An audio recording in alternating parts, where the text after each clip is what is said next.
प्रदेश के मुख्यमंत्री डॉक्टर मोहन यादव के 10 बड़े ऐलान, जिसके बारे में मध्य प्रदेश के सभी लोगों को जानना जरूरी है ताकि उनको पता लग सके कि मध्य प्रदेश में कौन कौन सी योजनाएं चल रही है तथा आगे कौन कौन सी योजनाएं चलने वाली है, तथा डॉक्टर मोहन यादव ने नरेंद्र मोदी के विषय में क्या कहा है तथा किस प्रकार से कांग्रेस पर हमला बोला है।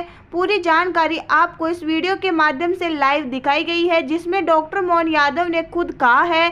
तो मित्रों, वीडियो पर अंत तक बने रहिएगा ताकि आपको पूरी जानकारी पता लग सके। तो चलिए बिना किसी देरी के आज के हमारी इस वीडियो को शुरू करते हैं। आदिवासी बहन बेटी को आगे बढ़ाना, उनको सांसद बनाना, ये कांग्रेस की हिम्मत नहीं है।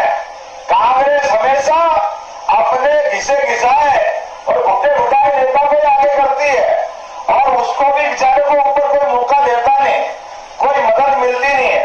हमारी पार्टी, मुझे इस बात की प्रसन्नता है, ये चुनाव अब हमारे बीच दो बड़े नेताओं के बीच में है। एक नरेंद्र मोदी जी, आप सब जानते हैं, जोरदार अभिनंदन करो नरेंद्र मोदी जी का नाम को लेकर। पूरा देश उनके साथ खड़ा है और होना भी चाहिए, क्योंकि हमको मालूम है कांग्रेस में झूठ बोल बोल के हमेशा वोट लिए। इनने कहा हम आदिवासी का भला करेंगे, लेकिन देश के अंदर आज तक कभी भी कोई आदिवासी भाई बहन को राष्ट्रपति बनाया? कांग्रेस ने कभी बनाया? आप बताओ, कभी बनाया क्या? कभी नहीं बनाया। जब भी बनाया इनके घर के लोगों को बनाए। और ये आज कहते लोकतंत्र खतरे में है।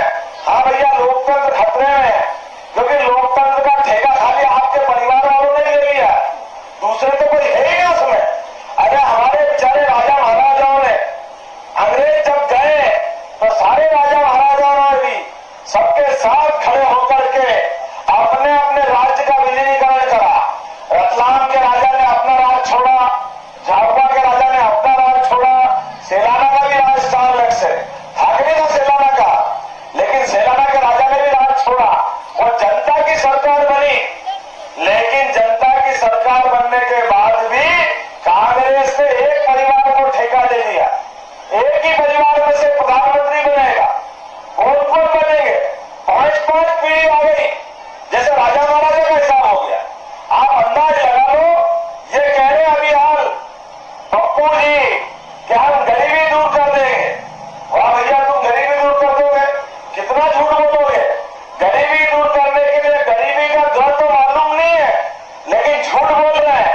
और झूठ बोलने के पहले याद करो, कोई बड़ी बात करता तो कम से कम ये तो पूछना ही पड़ता है कि भैया तू कहां से आया है, किनका बेटा है, कौन कौन खानदान में था।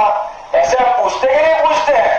इनसे पूछो कि आप गरीबी दूर करो, तुम्हारे परिवार में कौन कौन क्या क्या रहा। तो इनकी खुद की मम्मी मनमोहन सिंह की सरकार थी, पीछे सोनिया जी ने सरकार चलाई, 10 साल सरकार चली, वो गरीबी दूर नहीं कर पाई। हुई क्या गरीबी दूर? 10 साल उन्होंने सरकार चलाई। उसके पहले जाओ तो 5 साल उनके पापा ने सरकार चलाई, राजीव गांधी की, वो भी गरीबी दूर नहीं कर पाए।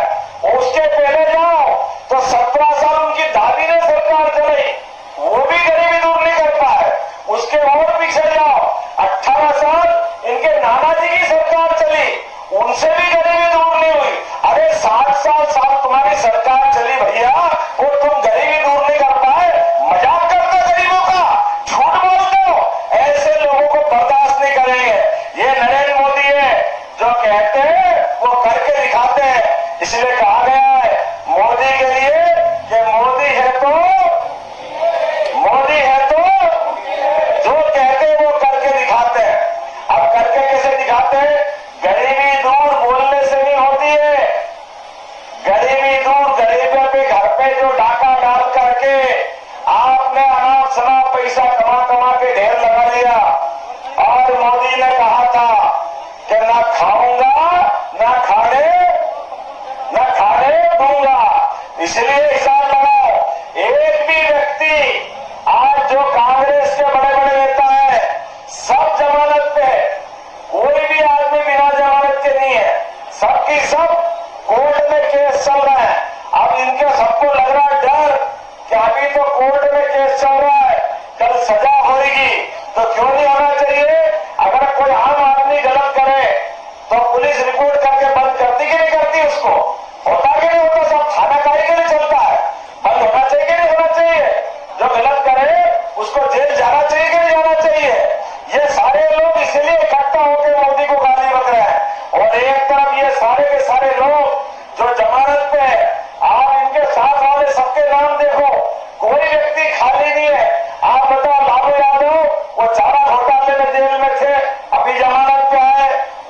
आगे चले जाओ तो उद्धव ठाकरे वो जमानत पे है, उनके आगे जाओ सोनिया गांधी वो जमानत पे, प्रियंका गांधी वो जमानत पे, राहुल गांधी वो जमानत पे, अरविंद केजरीवाल इनके ही नए नए मिले अभी यार, दोस्ती हुई इनकी, सब जिन पे मुकदमा सब इकट्ठे हो गए, आपस में दोस्ती हो गई, वो जेल में है कि नहीं अरविंद केजरीवाल? सबने सुना कि नहीं सुना? कहाँ है वो जेल में है। उनके एक और मंत्री सत्येंद्र जैन वो भी जेल में। अरे गलत काम करोगे तो जेल जाओगे कि नहीं जाओगे?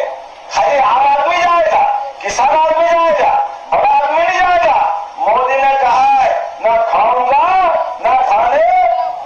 ये सरकार का चुनाव इस बात के लिए कि किसी भी हालत में गरीब हो अमीर हो, ऊंचा हो नीचा हो, मंत्री हो मुख्यमंत्री हो, संतरी हो सैनिक हो, सबके लिए कानून बनाना और कानून की सरकार बनेगी। और कानून की सरकार ये कहती है कि देश को आगे बढ़ाने के लिए सबको कानून का पालन करना पड़ेगा। मुझे इस बात की प्रसन्नता है, माता बहनें बैठी है, पहली बार हमारी सरकार ने कहा कि हमारी लाडली बहनों के लिए भी पैसे मिलना चाहिए। कांग्रेस ने कभी दिए क्या? आपके खाते में आगा कि नहीं आगे पैसे? जोरदार ताली बजा के बताओ अपने पैसे में खाते में आए। और जो बची हुई बहनें चिंता मत करना, आपके पैसे भी खाते में आने वाले हैं। कांग्रेस ने तो कभी नहीं दिए, लेकिन ये भाजपा की सरकार है। अरे अपनी बहन बेटी को हाथ में नहीं देंगे पैसे तो किसको देंगे? और आप में से भी किन किन की किसान सम्मान निधि आती है, हाथ खड़े करके बताना किन किन को किसान सम्मान निधि आती है? जिनकी जमीन है आती कि नहीं आती है? और जिनके पक्के मकान बनाए मोदी जी ने वो भी हाथ खड़े करके बताओ जिनके पक्के मकान बने आप में से। आप बताओ, पहले की सरकार पहले भी मकान बन सकते लेकिन इनका पेट नहीं भराता था, ये सारे पैसे अपने पास रख लेते थे। और आप बताइए जितने यहाँ बैठे हैं, एक भी व्यक्ति बताइए ये चुनाव नरेंद्र मोदी जी का है, नरेंद्र मोदी जी का कोई एक भी मकान पूरे देश में है क्या? आप बताओ, पूरे देश के अंदर कोई नरेंद्र मोदी का मकान है क्या?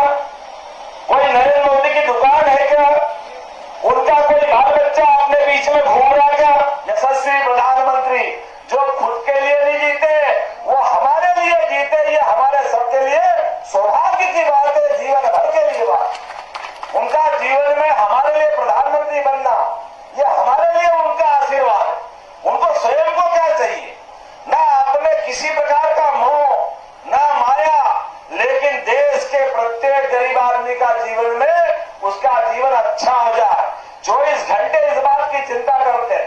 और अपने देश के अंदर आपके घर के अंदर पहली बार गैस का कनेक्शन अगर देने का काम किसी ने किया, ये बहनें बैठी है, गैस का चूल्हा तो बड़े लोगों के लिए था, पहली बार बहन बेटी के घर में गैस का चूल्हा आया कि नहीं आया? आज ये मौका मिला और आने वाले समय में जो बचे उनको भी देंगे। ऐसे ही 3 करोड़ मकान और मंजूर किए, जोरदार अभिनंदन करो। 3 करोड़ मकान अभी और जिन जिन के नहीं